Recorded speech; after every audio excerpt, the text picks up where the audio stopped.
લાગી રહ્યા છે। આપ જોઈ રહ્યા છો TV9 સમાચારો સાથે હું છું માનસી સોની। મહત્વના સમાચાર। કેન્દ્રીય ગૃહપ્રધાન અમિત શાહ આજથી 2 દિવસ ગુજરાતની મુલાકાતે છે, જેમાં અનેક વિકાસ કાર્યોનું લોકાર્પણ થશે, ખાતમુહૂર્ત થશે અને ગુજરાતવાસીઓને અનેક નવી ભેટ મળવા જઈ રહી છે। અમિત શાહની આ મુલાકાત સૂચક માનવામાં આવી રહી છે। ₹1000 કરોડના વિકાસ કાર્યનું લોકાર્પણ અને ખાતમુહૂર્ત કરશે અમિત શાહ। થલતેજમાં ઓક્સિજન પાર્ક અને તળાવનું લોકાર્પણ કરશે। આ સાથે મકરબામાં નવનિર્મિત સ્વિમિંગ પુલનું ઉદ્ઘાટન કરશે અને વેજલપુર વિધાનસભા વિસ્તારમાં જાહેર સભા સંબોધવાના છે।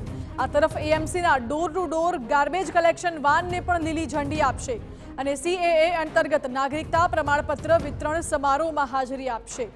188 શરણાર્થીઓને ભારતીય નાગરિકત્વના પ્રમાણપત્ર આપવામાં આવશે। 19 ઓગસ્ટે પરિવાર સાથે તેઓ રક્ષાબંધન પર્વની ઉજવણી પણ કરવાના છે। અમદાવાદીઓને ગ્રીનરી અને શુદ્ધ ઓક્સિજન મળી રહે તે માટે શહેરમાં ઓક્સિજન પાર્ક તરીકે એક નાનું જંગલ તૈયાર કરવામાં આવ્યું છે।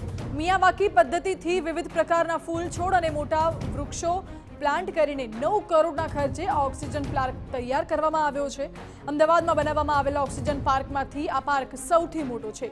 આ ઓક્સિજન પાર્કની વિશેષતા એ છે કે અહીં તાપમાન સામાન્ય કરતાં 5 થી 6 ડિગ્રી ઓછું હશે। ઓક્સિજન પાર્કની 27,200 ચોરસ મીટર જગ્યામાં 1.67 લાખથી વધુ વિવિધ પ્રકારના ફૂલ છોડ તેમજ વૃક્ષો વાવવામાં આવ્યા છે। આ નાનકડું જંગલ મુલાકાતીઓને કુદરતી વાતાવરણની અનુભૂતિ તો કરાવશે જ, સાથે પોતાના સ્વાસ્થ્ય પ્રત્યે સજાગ લોકોને મોર્નિંગ વોક અને યોગ કરવા માટે અદ્ભુત માહોલ પૂરો પાડશે।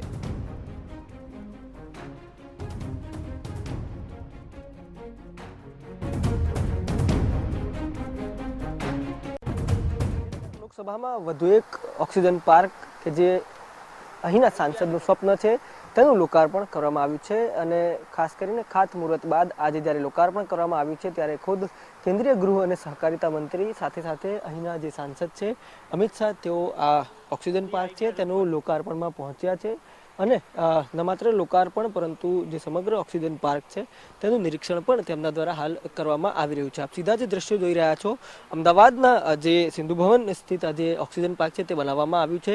ખાસ કરીને કેન્દ્રીય ગૃહમંત્રી તથા સ્થાનિક સાંસદ અમિત શાહ સાથે મુખ્યમંત્રી ભૂપેન્દ્ર પટેલ પણ તેમની સાથે જોવા મળી રહ્યા છે। આપ સીધા જ દ્રશ્યો જોઈ શકો છો અને તે પરથી અંદાજો પણ લગાવી શકો છો કે જે તેમનું સ્વપ્ન છે હરિયાળી લોકસભા બનાવવાનું ન માત્ર સ્વપ્ન પરંતુ સતત આ સ્વપ્ન પર તેઓ કાર્ય કરી રહ્યા છે। ખાસ કરીને કેન્દ્રની જવાબદારીની સાથે હંમેશા તેઓ ગત ટર્મમાં પણ જે પ્રકારે જોયું કે તેઓ ગાંધીનગર માટે વિશેષ જે લાગણી છે તે ધરાવી રહ્યા છે અને તેની સાથે જ આ પ્રકારના જે કાર્યો છે એ ચાહે લાડુ વિતરણના કાર્યક્રમ હોય, સ્વાસ્થ્યના કાર્યક્રમ હોય કે પછી હવે જ્યારે જે ઓક્સિજન પાર્ક છે તેના લોકાર્પણ અને ત્યારબાદ હવે નિરીક્ષણના કાર્યક્રમો હોય, નાના બાળકોથી લઈને તમામ વર્ગના લોકોને અહીંયા સુવિધા મળી રહે, સ્વાસ્થ્ય સારું થઈ શકે તે પ્રકારની વ્યવસ્થાઓ કરવામાં આવી છે અને તેનું ખુદ નિરીક્ષણ પણ તેઓ કરી રહ્યા છે। કેમેરા પર્સન દીપક સેન સાથે રોનક વર્મા, TV9 અમદાવાદ। તો આ દ્રશ્યો જ્યાં ઓક્સિજન પાર્કનું નિરીક્ષણ કરી રહ્યા છે અમિત શાહ, તેમની સાથે મુખ્યપ્રધાન ભૂપેન્દ્ર પટેલ, આરોગ્ય પ્રધાન ઋષિકેશ પટેલ, અમદાવાદ મહાનગરપાલિકાના મેયર સહિતના પદાધિકારીઓ પણ ઉપસ્થિત છે।